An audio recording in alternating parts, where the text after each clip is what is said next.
तो आज आम गोटे सिक्रेट मसला सहित बिना पियाज रसुण या बंधाकोबी आलूर तरकारी बनैबा जोटा लतपथ हवा सांगे खावाई बहुत ही टेस्टी लगी थाए। तो तापाई ये कौन कर फाड़े बंधाकोबी को पूरा पतला पतला सरू सरू करिकी आउ टिके बड़ साइज करके काटी नहीं बेसी छोट करेनि टिके बड़ साइज रहिले खावाई टिके भल लगी थाए। ता सहित गोटे बड़ साइज आलू को तार चोपा छड़ेकी ताकू काटिकी टिके बड़ बड़ साइज रखी आ ए सब को मु भल भाव धोईकी नहीं आसी। तो एबे नेक्स्ट प्रोसेस रे हमें कौन करबा ना कड़े गरम करिकी सेथिरे पाखापाखी आधा ग्लास भलिया पानी देदेबा आउ टिके पानी गरम ही आसला बेलू सेथिरे देदेबा आधा चामच आमे लुण बा कोबी को आपण देखिकी सेथिरे लुण को देदेबे आउ पानी टिके गरम हो गला परे सेथिरे प्रथमे आमे देदेबा सबतक आलू को काहेकि आलूटा हमर सिझिया पई टिके टाइम नहीं थाए। तापर कौन करबा ना सबतक जो बंधाकोबी की काटिकी रखिथिले ता ऊपर एमती थोईदबा कहीं बंधाकोबीटा आमर बांफरे ही सिझी जाई थाए। तो एबे सबु बंधाकोबी को मु ता ऊपर देई देइची। एबे आमे कौन करबा ना ताकू घोड़ेकी 7 ରୁ 8 मिनिट पर्यंत छाड़ीदबा जेमती सबतक भल भाव आमर सिझी जिवो। तो बंधाकोबी सिझिया भितर किसी मसला को आम एपटे रेडी करनवा जेमिति कि आधा चामच मुझे नहीं जाइए काश्मीरी रेड चिली पाउडर, आधा चामच हलदी गुंड, आधा चामच जीरा गुंड आ गोटे चामच नहीं जाइए कौन ना धनियार गुंड। जेहेतु ये आम बिना प्याज रसुण करुचे तो ये गोटे चामच को मु नहीं जाइए कौन कस्तूरी मेथी जोटा कि टिके हल्का ताकू गुंड करके नहीं देदेबे आउ तापर तादेरे पानी अल्प दे देकी ताकू आम भल भाव गोड़े नवा। या फल कौन हम ना आमर मसलाटा जो आम कषा तो गुंड मसलाटा आमर पोड़बनी आ मसलाटा माने भल लगे खाइला बेले। तो एपटे 5 मिनिट आमर हो जाइए। तो 5 मिनिट पर मु आपको काढ़ी देखौची एठी मु बिल्कुल भी बंधाकोबी को घांटीनी। तो यही 5 मिनिट पर आम ए स्टेज रे कौन करबा ना 2 मुठा देदेबा कौन ना आमर जो मटर छुई को आप चाहिए ये फ्रोजेन मटर मध्य पकई पारिबे। एबे ए सबू को एबे हल्का हाथ रे आमे टिके गोळेई नबा।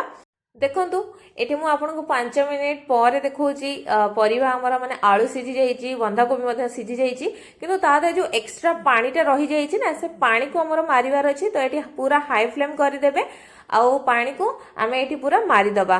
तो एठी हमर गोटे चामच भले पानी रहले भी चलिबो किंतु एक्सेस पानी एथिरे रखिबेनी पूरा हाई फ्लेम करके हमको एठी पानी को मारी दबार अछि। तो सेठी मु पानी हमर पूरा सुखी जाइतला तो ताकू मु एठी काढी नेइची।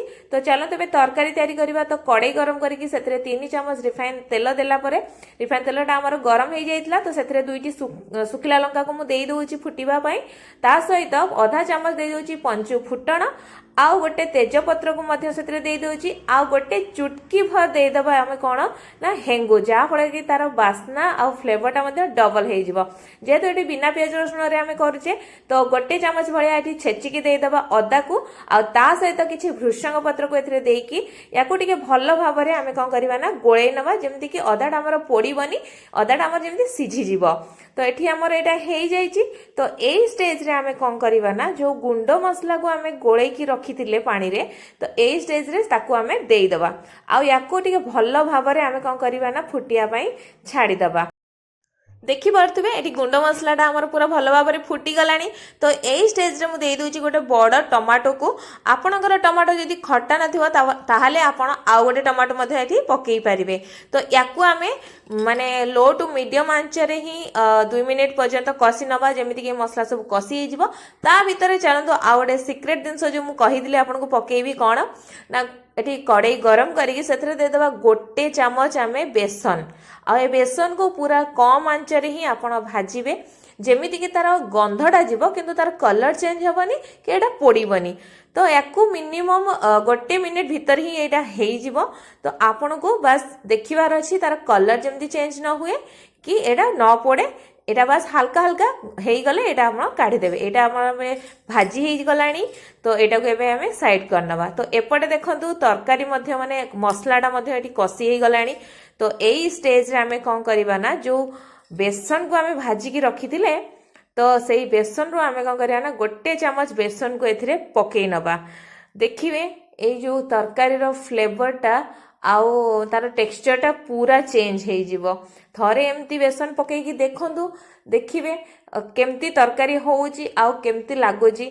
तो ये बेसन सहित ए मसला को कौन करेंगे ना 1 मिनिट रु 2 मिनिट पर्यंत बास कषि नबार अच्छी बेसी समय ना कहीं आमर ये सबू भजा है ऑलरेडी थिला तो यहाँ एवं भल भाव कषि हो गलानी तो एबे ए स्टेज रे आमे कौन करवा ना जो सिझे की रखी थे बंधा कोबी आलू और मटर को एबे एतरे पकई नबा आउ याकू एबे हल्का हल्का हाथ रे कौन करवा ना सबुतक मसला सहित आमे गोळेई नबा मसला सहित आमको बेसी गोळेबार नाही कहीं ना एटा हमर भल भाव सब सिझी जाइतला कषि हो जाइछि तो बस खाली गोळेई नबार अछि तो यहाँ भल भाव जेहेतु गोळेई हो जाइछि तो ए स्टेज रे मु देई दोछि कोन आधा चम्मच गरम मसला आपणकर लुण टिके चेक करेंगे कहीं सिझेला बेले आप लुण पकईले जदि आपणकर लुण टिके कम थी ए स्टेज रे आपन टिके लुण आड करें तो यहाँ आम भल भाव मिक्स कलापर से अल्प किसी पानी को दे दूची कहीं ये सब जो मसला आ बेसन जो पड़ला ना यहाँ तो से सबुतक आम मिसवा दरकार पानी देला 1 ରୁ 2 मिनिट पर्यंत आम घोड़े रखीदे एवं 2 मिनिट पर मुझे देखा आमर तरकारीटा पूरा रेडी हो जाइए तो शेष में आम किसी कटा धनिया पत्र को देकी ताकू गोळेई नबा आ बास एमती पर्वपर्वाणी हो किंबा आपण जदि पियाज रसुण खाऊ नथिबे ताले एमती बिना पियाज रसुण रे थारे गरमा गरम बनेकी खातु भात रोटी जो थे खाइले भी चलिबो आ किपरि लागिला आम कमेंट बॉक्स रे कमेंट करी निश्चय जणांतु धन्यवाद।